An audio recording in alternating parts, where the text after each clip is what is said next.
নমস্কার, আমি বন্দনা। আমার কিচেনে আপনাদের সবাইকে স্বাগত জানাই। আবারও এসে হাজির হয়েছি ইলিশ মাছের একটি রেসিপি নিয়ে। আজকে আমি তৈরি করব পেঁয়াজ, টমেটো ও আলু দিয়ে ইলিশ মাছের ঝোল। ইলিশ মাছের ঝোল তৈরি করার জন্য আমি এখানে দুটো বড় সাইজের ইলিশ মাছ নিয়েছি, যেটা কেটে জল পাল্টে পাল্টে পরিষ্কার করে ধুয়ে নিয়েছি। তবে এখন এতটা আমার লাগবে না। আমি এই ইলিশ মাছ থেকে 9 পিস ইলিশ মাছ ও দুটো মাথা এখন রান্না করব, আর বাকিটা আমি ফ্রিজে স্টোর করব। সবার প্রথমে আমি ইলিশ মাছে নুন ও হলুদ মেখে 5 মিনিটের জন্য রেখে দেব।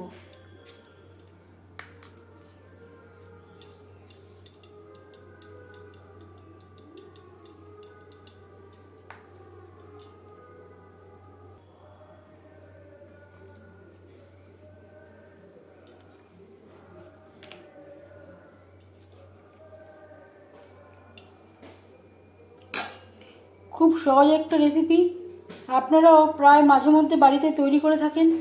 তবে আমি কীভাবে ইলিশ মাছ রান্না করি সেটা খুবই সহজভাবে আপনাদের সাথে শেয়ার করলাম।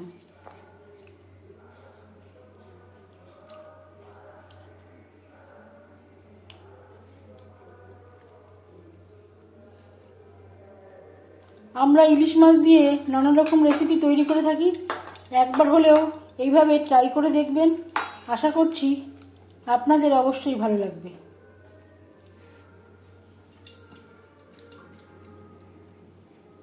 এই ইলিশ মাছ রান্না করতে আমার কি কি ইনগ্রেডিয়েন্টস লাগছে একবার দেখে নেওয়া যাক।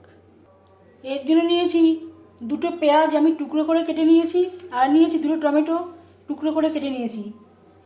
পেঁয়াজ টমেটোর আমি একটা মিহি পেস্ট তৈরি করে নেব। আর লাগছে 1 চা চামচ আদা বাটা, 1 চা চামচ কাঁচা লঙ্কা বাটা, যেটা আমি একসাথে বেটে নিয়েছি। আর লাগছে লাল লঙ্কার গুঁড়ো 1 চা চামচ, হলুদের গুঁড়ো, স্বাদ মতো লবণ, ভাজা ধনের গুঁড়ো, জিরের গুঁড়ো। আমার কাছে তৈরি করা ছিল, আমি তাই ব্যবহার করছি। আপনারা দোকানের কেনা জিরে ও ধনের গুঁড়ো ব্যবহার করতে পারেন। তবে মশলা যদি ভেজে ব্যবহার করা হয়, রান্নার স্বাদটা অনেকটাই ভালো হয়। ফোড়নের জন্য নিয়েছি একটা তেজপাতা, যেটা আমি টুকরো করে নিয়েছি, আর নিয়েছি 5 ফোড়ন। আর নিয়েছি আমি এখানে 4টে বড় সাইজের আলু খোসা ছাড়িয়ে লম্বা টুকরো করে কেটে নিয়েছি, আর পরিষ্কার করে ধুয়ে নিয়েছি।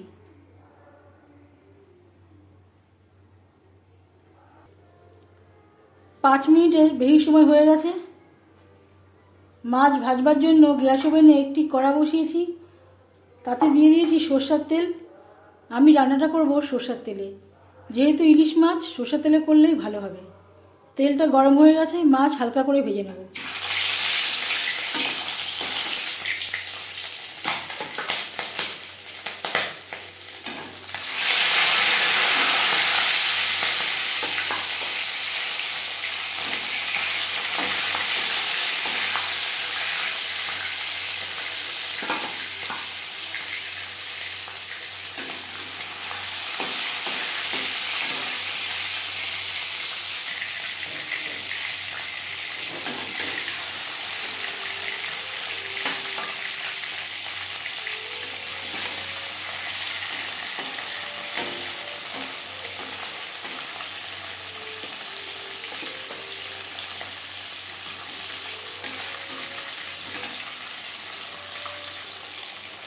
মাছ এক পিঠ ভাজা হয়ে গেছে,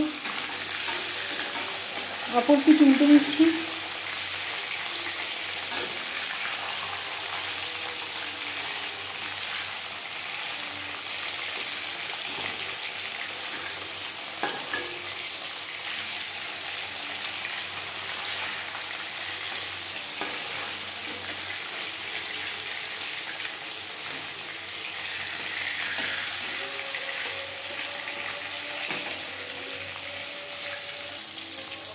মাছ ভাজা হয়ে গেছে, একটু পাত্রে উঠিয়ে নিচ্ছি।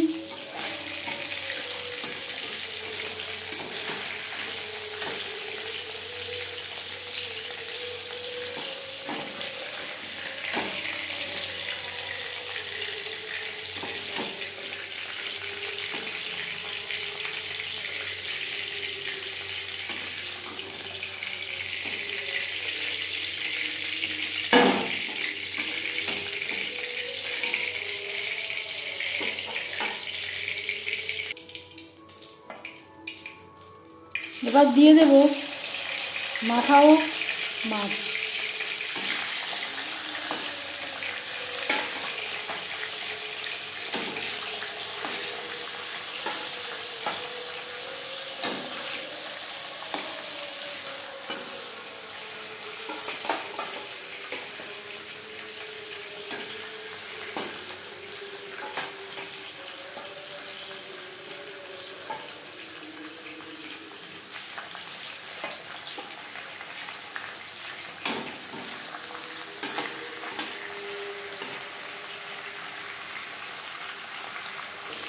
পরের মাছ ও মাথা একইভাবে ভেজে নেব।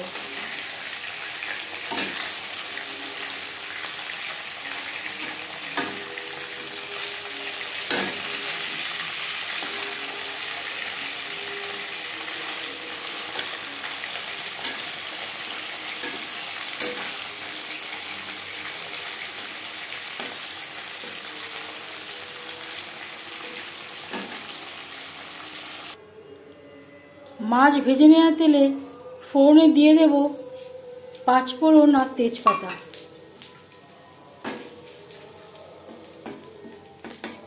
পাঁচফোড়ন থেকে একটা মিষ্টি গন্ধ ছাড়তে শুরু করলে দিয়ে দেব আদা বাটা, কাঁচা লঙ্কা বাটা।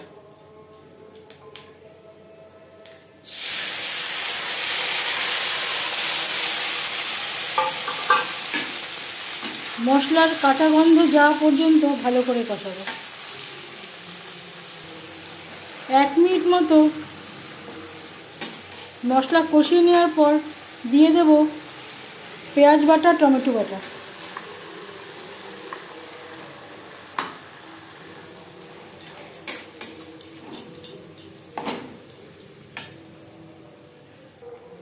আর দিয়ে দেব স্বাদ মতো লবণ।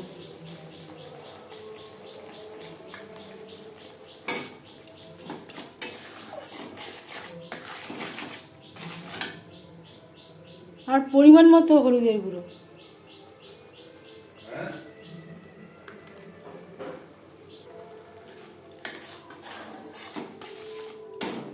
পেঁয়াজ টমেটোর কাঁচা গন্ধ যাওয়া পর্যন্ত ভালো করে কষাবো।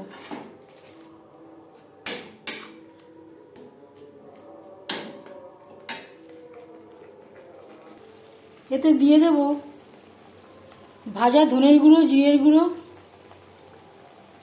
আর লাল লঙ্কার গুঁড়ো। আমি ঝাল একটু বেশি পছন্দ করি, তাই আমি এখানে লঙ্কার পরিমাণটা অনেকটা বেশি দিয়েছি। আপনারা ঝাল আর লবণটা আপনাদের স্বাদ অনুযায়ী দেবেন।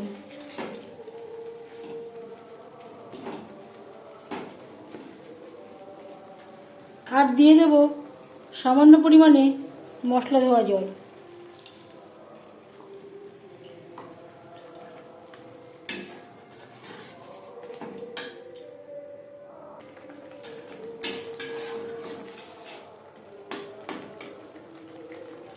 গ্যাসের ফ্লেমটা লোতে করে দেব।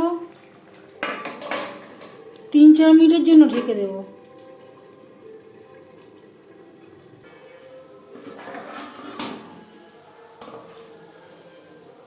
মশলা কষানো হয়ে এসছে, মশলা থেকে তেল ছাড়তে শুরু করে দিয়েছে। এবার দিয়ে দেব টুকরো করে কেটে রাখা আলু।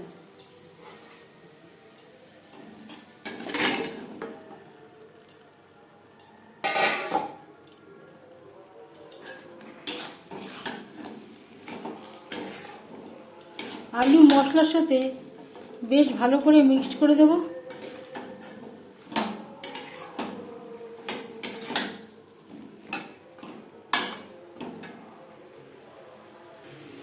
মশলা যাতে পুড়ে না যায় দিয়ে দেব সামান্য পরিমাণে জল।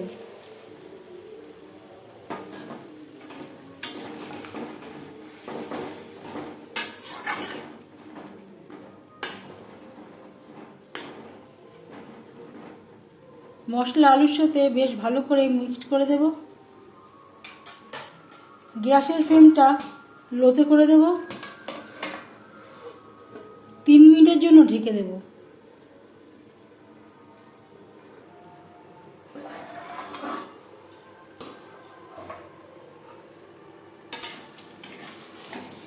মশলার সাথে আলু বেশ ভালো করে কষিয়ে নেওয়া হয়ে গেছে। এবার যাচ্ছি পরের স্টেপে।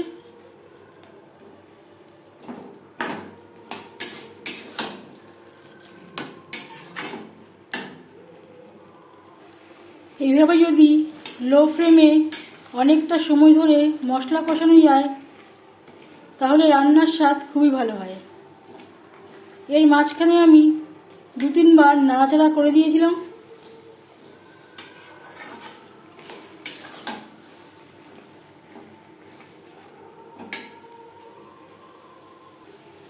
সব শেষে দিয়ে দেব জল।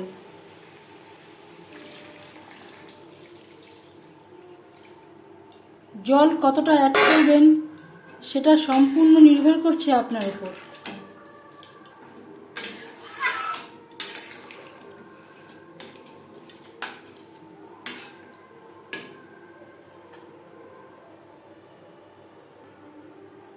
যতটা গ্রেভি রাখতে ইচ্ছুক সেই অনুযায়ী জলটা অ্যাড করবেন।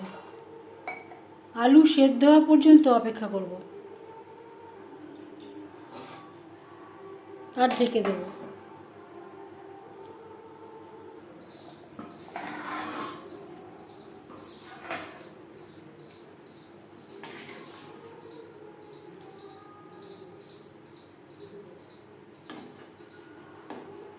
গ্রেভির সাথে আলু বেশ ভালো করে সেদ্ধ হয়ে গেছে। এবার দিয়ে দেব ভেজে রাখা মাছ ও মাথা।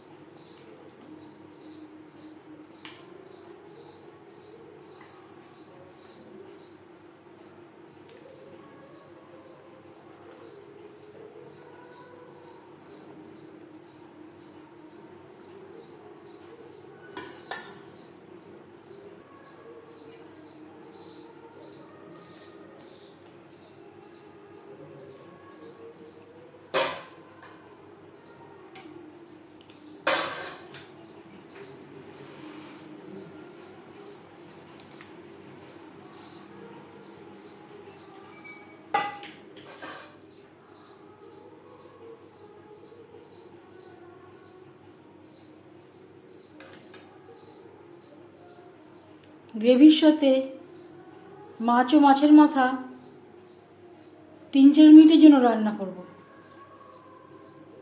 আর ঢেকে দেব।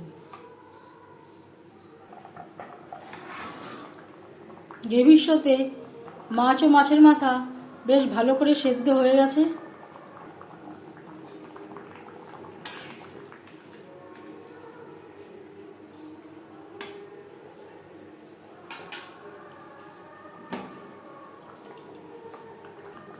এবার যাচ্ছি ফাইনাল স্টেপে। আমি এখানে আর গরম মশলা অ্যাড করলাম না। আপনারা চাইলে গরম মশলার গুঁড়ো অ্যাড করতে পারেন। ইলিশ মাছে খুব সুন্দর একটা গন্ধ আছে, তার জন্য আমি গরম মশলা বা ধনেপাতা কুচি ব্যবহার করলাম না। সব শেষে ঢেকে দেব।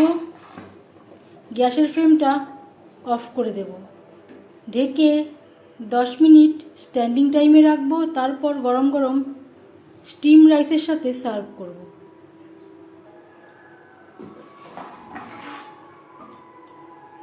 পেঁয়াজ, টমেটো ও আলু দিয়ে তৈরি হয়ে গেল ইলিশ মাছের ঝোল। এই রেসিপিটি কেমন লাগলো অবশ্যই জানাবেন কমেন্টের মাধ্যমে। যদি এই ভিডিওটি ভালো লেগে থাকে লাইক করবেন, শেয়ার করবেন আর সাবস্ক্রাইব করবেন আমার চ্যানেলটিকে। বেল আইকনটা ক্লিক করে দেবেন। যখন আমি নতুন রান্নার আপডেট দেব তার নোটিফিকেশান সবার আগে আপনার কাছে পৌঁছে যাবে। আপনারা সবাই ভালো থাকবেন, সুস্থ থাকবেন। আবারও হাজির হয়ে যাব নতুন কোনো রেসিপি নিয়ে। আজ তাহলে এই পর্যন্ত থাক। এই ভিডিওটি দেখার জন্য ধন্যবাদ।